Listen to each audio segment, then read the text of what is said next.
One of the cool improvements of the viewport coming along with Cinema 4D Release 18 is the so-called viewport tessellation. And viewport tessellation is always making sense when you're dealing with displacement in your materials. So displacement is a geometry deformation at render time. So normally you would have to render your scene, waiting for preparing of the displacement, waiting for the rendering, until you get an impression of what you are dealing with here. So this is our plane with a resolution of 100 by 100 polygons, and this is the rendered image of the displacement effect taking place there.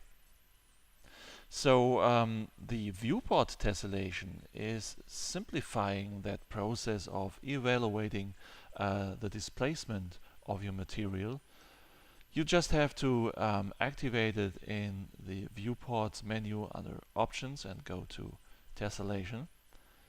And if your material carries an active displacement channel with, of course, some input in there, then with viewport tessellation you get a nice representation of the displacement in real time for the viewport. So this has nothing to do with a displace deformer, this has nothing to do with a rendered image, this is a real-time viewport representation.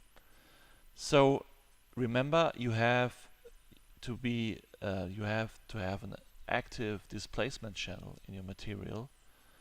Otherwise you wouldn't see anything even with activated tessellation effect. So there's another place where you can activate and refine the tessellation effect. It is the attribute managers menu. Under mode you go to view settings, and under OpenGL, enhance OpenGL, you have the checkbox tessellation. You can deactivate or activate it there. And refinement of tessellation takes place in the editor channel of the relevant material under viewport tessellation.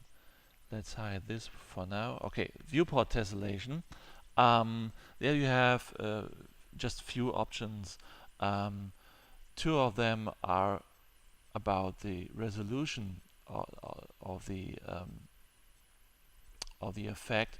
So either you can choose a uniform mode or a projective mode, and this has to do with the resolution being applied uniformly, independently from the camera approximation, or projective, depending on the camera approximation. And further on you have the ability to subdivide your tessellation with a maximum number given only by the hardware of your GPU. Okay, that's it about viewport tessellation.